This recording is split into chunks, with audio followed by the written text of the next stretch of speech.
परमपिता परमात्मा के प्यारे जीव हंसो, मैं बंदी छोड़ से यही अरदास करता हूं कि आप सब मेरे भाइयों का विवेक पहले से ज्यादा और ज्यादा से ज्यादा बढ़ता ही जाए और ऐसी कोई दुविधा ना रहे जो मेरे भाइयों के मन में 1% भी भ्रम पैदा कर पाए। हर चीज ऐसी क्रिस्टल क्लियर होती चली जाए कि सारे भ्रमभूत ये सब भागते नजर आए। एक भी भ्रम मेरे भाइयों के दिमाग में घर ना कर पाए। मैं बस यही अरदास करता हूं परम पिता परमात्मा बंदी छोड़ सतगुरु मालिक से, और मुझे कुछ नहीं चाहिए। मुझे केवल आप लोगों का विवेक चाहिए। इतना विवेक बढ़े, इतना बढ़े कि कोई भी काल का दूत आपको भ्रमित ना कर पाए, ताकि आपका ये अनमोल जीवन बर्बाद ना हो जाए। मैं बस यही अरदास करता हूं मालिक से कि आपका जन्म इसी जन्म में सफल हो जाए, और इस दास को कुछ नहीं चाहिए। तो मेरे भाइयों, जो भी मैं आपको बताता हूं, एक एक शब्द पे विचार करना है, एक एक शब्द पे, क्योंकि इन्हीं शब्दों में वो गहरे रहस्य छुपे हैं जिनको जानने से आपको सत्य मार्ग का अनुभव होने लगेगा, सत्य मार्ग की तरफ जागृति होने लगेगी, और जितना भी ये पाखंड फैला है इस संसार में, उन सब से आप न्यारे हो जाओगे। इसीलिए साहिब ने बोला है, करूं जगत से न्यारा। जब सत्य का बोध हो जाता है, सत्य का ज्ञान होने लगता है, तब आप स्वयं ही इस जगत से न्यारे होने लग जाते हो। यही उस सत्य की महिमा है, यही उस सत्य की पहचान है। आपको ऐसा लगने लग जाता है जैसे सारा संसार एक तरफ और आप अकेले एक तरफ। यही उस सत्य की पहचान है, क्योंकि ये सत्य केवल एक ही है, क्योंकि सत्य दो हो ही नहीं सकते। आप सत्य को जानने के बाद जहां भी नजर उठा के देखोगे, आपको हर जगह असत्य साफ दिखाई देने लग जाएगा। अन्य अन्य पंथों में कहां पे मिलावट हो रही है, कहां पे इस जीव को उलझाया जा रहा है, ये सब आपको दिखाई देने लग जाता है। कुछ भी आपकी नजरों से बच नहीं सकता। जहां भी अज्ञान होगा, आप 1 सेकंड में पकड़ लोगे, क्योंकि अब आप सत्य के पारखी हो चुके हो। अब आपको परख हो चुकी है, अब आप सत्य के भेदी हो चुके हो। अब आपको कोई भी मूर्ख नहीं बना सकता, कोई नहीं उलझा सकता, कोई नहीं। तो मेरे भाइयों, आज जो हम बात करेंगे, आज हम जिस टॉपिक पे बात करेंगे, वो टॉपिक है परीक्षा। क्या होती है परीक्षा, कौन ले सकता है परीक्षा, किसकी ली जाती है परीक्षा, आज इस पे विचार करेंगे। बड़े बड़े संतों ने अपने शिष्यों की परीक्षाएं ली, बहुत बड़े बड़े संतों ने परीक्षाएं ली। परीक्षा लेने का एक ही मकसद होता है कि कोई भूल ना हो शिष्य को अपनाने में, क्योंकि ये गुप्त भेद है, ये ऐसे ही नहीं बांटे जाते। जो इनका अधिकारी होता है, केवल उसे ही ये गुप्त भेद बताए जाते हैं। मदन साहिब ने और कबीर साहिब ने 36 महीने की बात करी है। 3 साल तक किसी को भेद मत देना। भेद कौन सा मत देना? नाम विदेही का। ध्यान विदेही तो लिखा दिया जाता है, लेकिन नाम विदेही क्या है, कैसा है, उसका भेद 3 साल के बाद ही बताया जाता है, पूरी परीक्षा लेने के बाद। इसीलिए बहुत से संतों ने ऐसे ऐसे शिष्यों को भी नाम दिया है जिन्होंने उन्हीं के पंथ को डुबो दिया, लेकिन वो भेद नहीं जान पाए। पंथों में मिलावट तो कर दी, लेकिन भेद नहीं जान पाए। इसीलिए केवल उसी शिष्य को उस परम भेद को बताया जाता है जो सच में परमपिता परमात्मा का प्यासा है और सारी चतुराई छोड़ के सतगुरु की शरण में आया हो, केवल उसी को ये भेद लखाया जाता है, अन्यथा किसी को नहीं। और ये परीक्षा कम से कम 3 साल की तो होती ही है। कोई भी गलतफहमी में ना रहे कि वो भेद लखा दिया गया है आप लोगों को। अभी आप लोगों को ध्यान विदेही दिया गया है, उसके बाद जो आपके अनुभव होंगे उसके आधार पे अगला भेद लखाया जाता है। बहुत से लोग कोशिश करते हैं कि हमें पहले ही वो भेद लखा दिया जाए, हमें पता लग जाए वो कैसी धुन होती है। अरे भाई, बताने के बाद भी नहीं समझ पाओगे, क्योंकि वो धुन बताई ही नहीं जा सकती। वो अनुभव का विषय है। जब उसको अनुभव करोगे तो खुद ही वो चीज बोलोगे जो मैं सुनना चाहता हूं आपके मुंह से। और जैसे ही आप वो चीज बोलोगे तब वही लखाव होता है, उसी पे यस का साइन लग जाता है, उसी पे ठप्पा लग जाता है कि यही सत्य है। जब तक उस सत्य को आपने अनुभव ही नहीं किया तब तक गुरु के लाख बार बताने पर भी आपको बोध नहीं हो पाएगा, आपकी मुक्ति नहीं हो पाएगी। वो शब्द गुरु की दया होती है, जब वो प्रकट होता है और आपको भी वही अनुभूति होती है जो गुरु को हो चुकी है। अब कहते हैं ना कि घायल की गत घायल जाने, जिसको कभी पथरी का दर्द हुआ ही ना हो वो भला उसकी गति क्या जाने। जिसको 24 घंटे पथरी का दर्द हो रहा है वो कल्पना भी नहीं कर सकता कि वो दर्द कैसा है, क्योंकि पथरी का दर्द बाकी दर्दों से बहुत ज्यादा भिन्न होता है। पेट दर्द से, सर दर्द से बहुत ज्यादा भिन्न होता है। वो इतना तीखा दर्द होता है कि उसको झेलना आम आदमी के बस की बात नहीं रहती। उसको नशे के कैप्सूल खिलाने पड़ जाते हैं, ऐसा भयानक दर्द होता है। इसी प्रकार जब कोई अनुभवी शिष्य हमें बताने की कोशिश करता है कि वो क्या चीज है, वो क्या चीज मिल गई है उसे, उसके बताने मात्र से ही पता लग जाता है कि इसको वो वस्तु मिली भी है या नहीं। बहुत से फोन आते हैं, बहुत से, कि मुझे ये धुन सुनाई दे रही है, मुझे वो धुन सुनाई दे रही है, लेकिन केवल 7-8 लोगों के अलावा और कोई भी नहीं उस चीज को प्राप्त कर पाया है अभी तक। तो इसीलिए मैं कहता हूं कि परीक्षा बहुत जरूरी है। बिना परीक्षा के कोई भी आगे बढ़ ही नहीं सकता।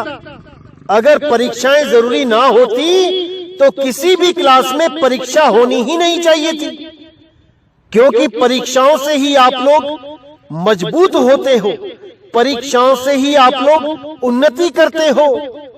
अगर क्लास में परीक्षा ना हो तो सब के सब जितने भी अधूरे शिष्य हैं वो सब ही आगे बढ़ते चले जाएंगे और ऐसी जगह इकट्ठे हो जाएंगे जहां पर कच्चे घड़े और पक्के घड़े का भेद ही नहीं कर पाएगा कोई।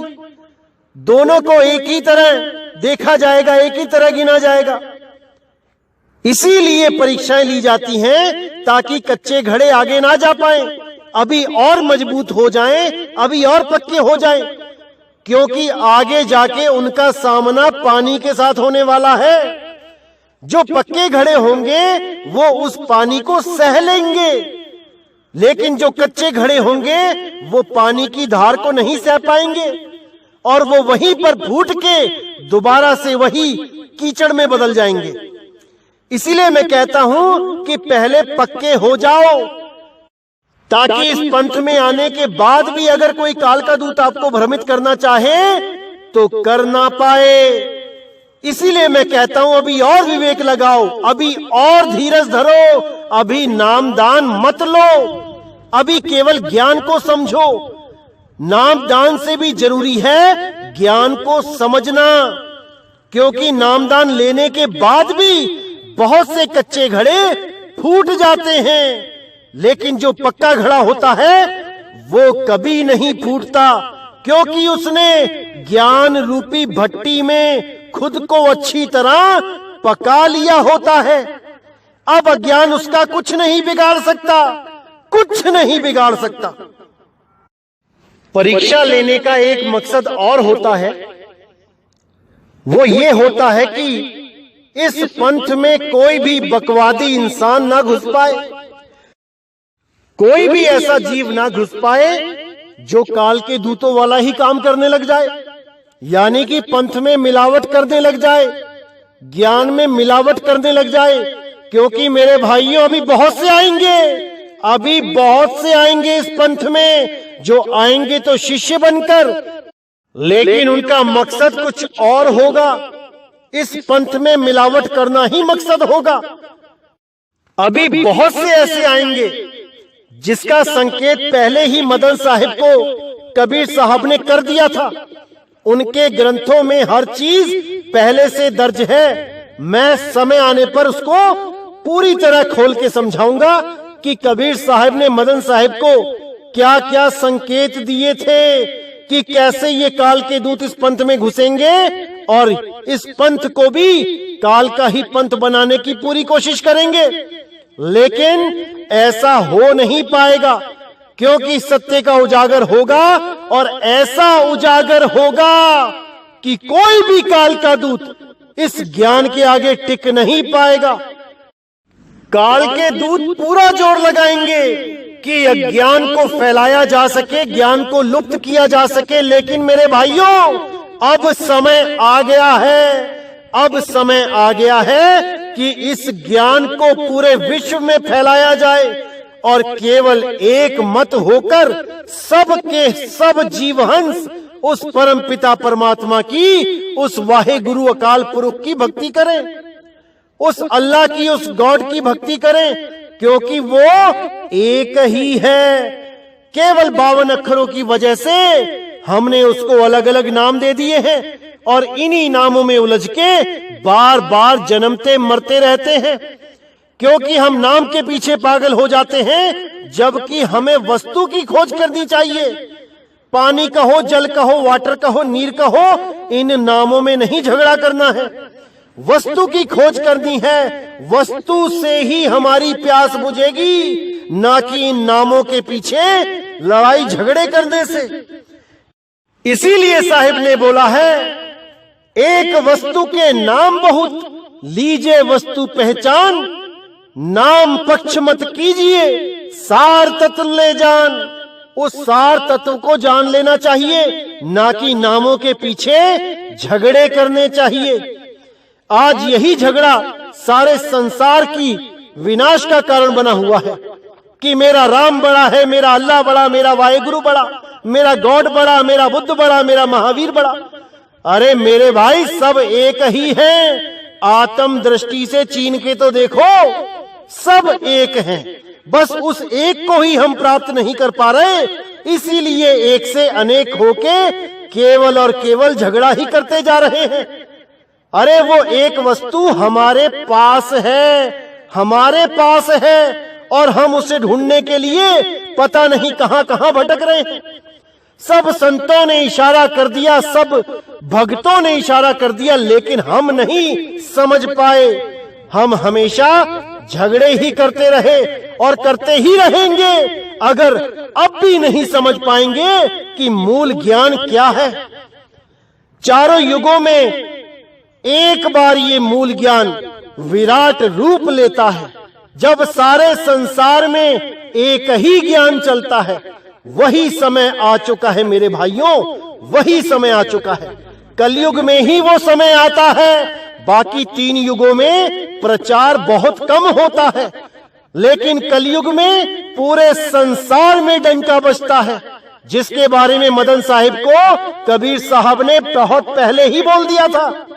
जब मैं उनकी वाणी खोलूंगा तब एक एक चीज समझ में आएगी कि कैसे पहले ही सारा प्री प्लानिंग करके इस पंथ को निर्धारित किया गया, इस पंथ को छुपा के रखा गया, इसको उजागर नहीं होने दिया, क्योंकि सही समय आने पर ही इस पंथ का ऐसा उजागर होना था कि कोई भी इसको रोक नहीं पाएगा। इस मूल ज्ञान के आगे सारा अज्ञान नतमस्तक हो जाएगा। जितनी भी पुरानी रीति रिवाजी हैं, जितने भी पुराने पूजा अर्चना है, वो सब इसमें समाहित हो जाएंगी, क्योंकि एक सार शब्द को जानने मात्र से है जप तप व्रत नित्य नेम सब उसी में ही आ जाता है। जैसे बोला गया है, हाथी के पांव में सबका पांव। हाथी के पांव का साइज इतना बड़ा होता है कि उसमें सारे पांव आ सकते हैं, हर जानवर का पांव आ सकता है। इसीलिए इस मूल ज्ञान को छुपा के रखा गया, ताकि सही समय आने पर इसको सही तरीके से उजागर करके पूरे विश्व में डंका बजाया जाएगा, परमपिता परमात्मा सतगुरु बंदी छोड़ के नाम का। लेकिन बहुत से रुकावट डालने वाले भी आएंगे, ये भी बताया गया है मदन साहिब की वाणी में। इसलिए मेरे भाइयों, अभी तो केवल परीक्षा चल रही है। इस पंथ में आके कौन क्या कर रहा है, अभी केवल परीक्षा चल रही है, और वो परीक्षा मैं स्वयं ले रहा हूं। जो भी विश्वास पात्र बनने की ज्यादा कोशिश करता है, उसकी ही परीक्षा ली जाती है कि देखे तो सही क्या मकसद लेके आया है ये इस पंथ में, जाने तो सही आखिर ये चाहता क्या है। और यकीन मानना मेरे भाइयों, बहुत से लोगों की मैंने परीक्षा ली और बहुत से लोग फेल हो गए।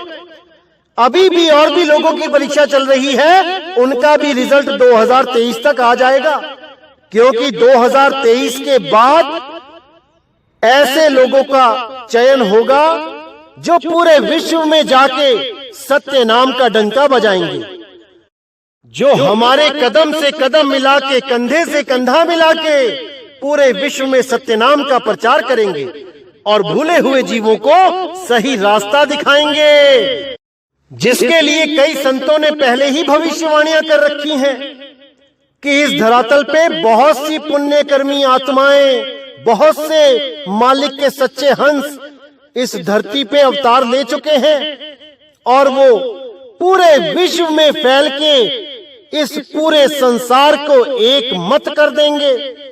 एक ही डंका बजेगा, एक ही झंडा होगा, एक ही नाम होगा, एक ही भाषा होगी। समय आ गया है मेरे भाइयों, समय आ गया है। अब आपने केवल एक्टिव हो जाना है, ताकि अज्ञान रूपी इस शैतान को इस संसार से खत्म कर दिया जाए, क्योंकि ये अज्ञान ही इस जीव के लिए काल रूप है। इसी अज्ञान में ये जीव जन्मता और मरता रहता है। जब जीव को ज्ञान हो जाता है तो काल स्वयं ही छूट जाता है। इसीलिए बोला गया है कि कल्पनाओं से परे सत्य है, और सत्य जान लेने पर कल्पनाओं का नाश हो जाता है। साहिब ने साफ बोला है, काल काल सब कोई कहे, काल न चीने कोई, जितनी मन की कल्पना काल कहावे सोई। ये जितनी भी कल्पनाएं हैं, यही काल का रूप है। इस कल्पना से पार हो जाना है तो मानो सत्य को प्राप्त कर लेना है। तो मेरे भाइयों, पूरा विवेक लगाना है, पूरा विचार करना है, क्या बताया जा रहा है, क्या समझाया जा रहा है। एक एक शब्द पे पूरा विवेक लगाना है, पूरा विचार करना है, तभी मेरे भाइयों इस ज्ञान को समझ पाओगे, इस जन्म मरण से पार हो पाओगे। नहीं तो बार बार यहीं आना पड़ेगा, किसी ना किसी माँ के गर्भ में जाना ही पड़ेगा। कोई नहीं बचा सकता, कोई नहीं। अगर कोई बचा सकता है तो वो है केवल ज्ञान। केवल ज्ञान ही आपको बचा सकता है, जो केवल और केवल गुरु के द्वारा ही मिलता है। वो किसी ग्रंथों से नहीं मिलता कि आपने कोई ग्रंथ पढ़ लिया और आपको ज्ञान हो गया। अरे पोथी पढ़ पढ़ जगमुआ, भयो न पंडित कोई, एक आखर प्रेम का पढ़े सो पंडित होई। वो एक अक्षर, वो आदि अक्षर है जो आपको जन्म मरण से मुक्त कर देता है, और वो अक्षर बोलने लिखने पढ़ने वाले अक्षरों में से नहीं है। वो अक्षर आदि अक्षर है, आदि नाम है। अरे बावनी आखर जी भी आधारा, आदि अक्षर जी भ्या से न्यारा, वाही को सत सुमिरन कहिए, सिमर सिमर नर उतरो पारा, सिमर सिमर नर उतरो पारा। केवल वही इस जन्म मरण से बच पाएगा जो उस आदि अक्षर को जान लेगा, सूरत के माध्यम से, ना कि इन कानों के माध्यम से। जो उस आदि अक्षर को पहचान लेगा सूरत के माध्यम से, ना कि इन आंखों के माध्यम से कि किसी किताब में पढ़ लिया, देख लिया, हो गया आदि अक्षर का ज्ञान। ये कोरा अज्ञान है, ये कोरी बकवाद है। इन चक्रों में नहीं उलझना है मेरे भाइयों, केवल वो करना है जो आपको बताया गया है। जब आपकी सूरत उस देश में पहुंचेगी, वो खुद ही जान जाएगी कि तुम्हारा पिया कैसा है, तुम्हारा पीव कैसा है। तो मेरे भाइयों, केवल वही करना है जो आपको अच्छी तरह समझा दिया गया है। बाकी सब मालिक पे छोड़ दो, वो बंदी छोड़ है, वो दयाल है, वो पूरी दया करेगा। और आपको एक और बात बताना चाहूंगा कि जब मैं परीक्षा लेता हूं किसी की, तो मुझे ग्राउंड लेवल पे आना पड़ता है, यानी कि अपने लेवल को बहुत निचले स्तर का दिखाना पड़ता है। ऐसी बातें भी करनी पड़ती हैं जिनको अगर आप सुनोगे तो आपको लगेगा ये कैसी बातें कर रहा है। लेकिन वहां पर मेरे भाइयों, मैं केवल परीक्षा ले रहा होता हूं सामने वाले की, कि वो कितना अटल है, वो क्या लक्ष्य लेके आया है इस पंथ में, ये सारा मुझे देखना ही पड़ता है। क्योंकि आपको पता ही है कि 10 सालों से मैं अकेला ही प्रचार कर रहा हूं और इस मुहिम को आगे बढ़ा रहा हूं।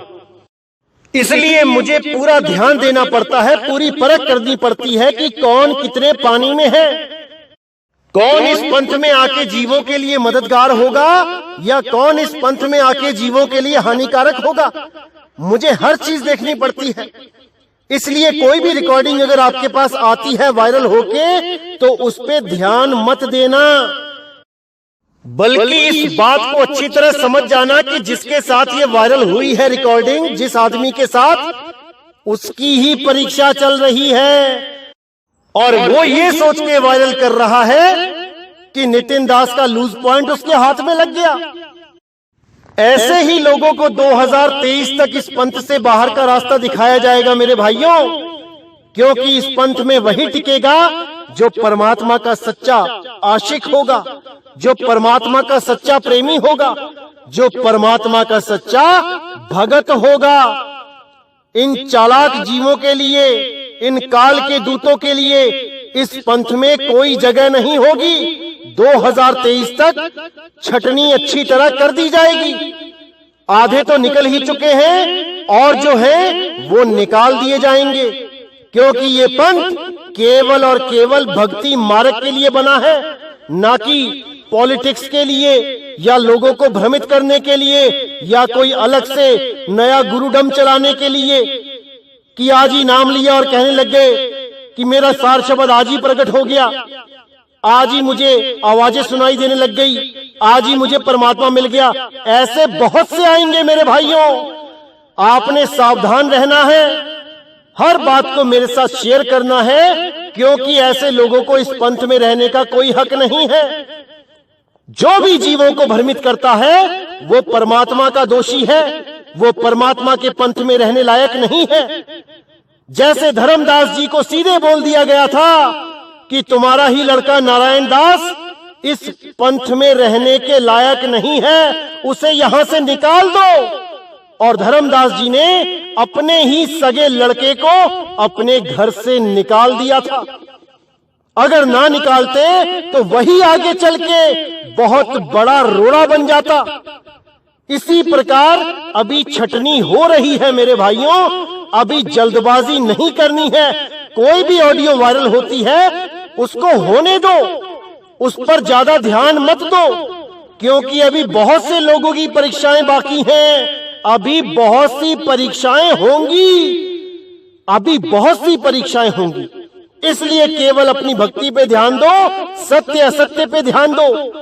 नितिन दास किसके साथ क्या बात कर रहा है इस पे विचार मत करो, क्योंकि मेरी ड्यूटी परमात्मा ने जो लगाई है वो मुझे निभानी ही पड़ेगी, इन जीवों के लिए, इन हंसों के लिए, ताकि कल को कोई ऐसा काल का दूत इस पंथ में प्रवेश ना कर जाए जो आगे बहुत बड़ा रोड़ा साबित हो।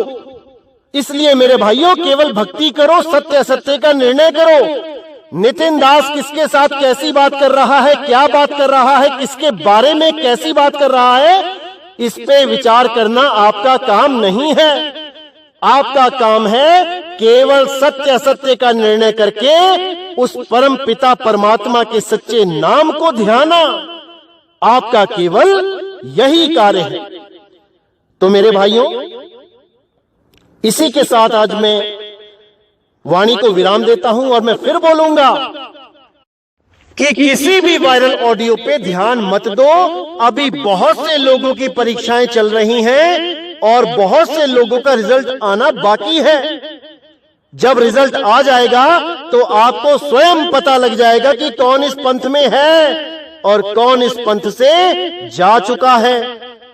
समय आने दो मेरे भाइयों, सब कुछ सामने आ जाएगा, सब कुछ।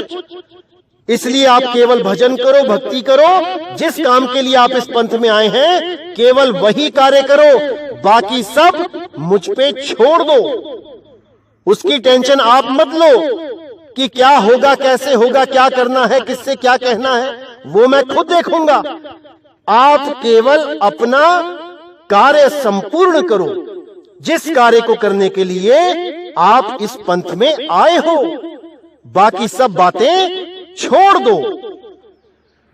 तो इसी के साथ मुझे विदा करें और अगला सत्संग बहुत जल्दी आएगा। बोलिए सतगुरु बंदी छोड़ सतगुरु सत्य कबीर साहिब की सदा ही जय हो, सदा ही जय हो मेरे मालिक की साहिब बंदगी सतनाम।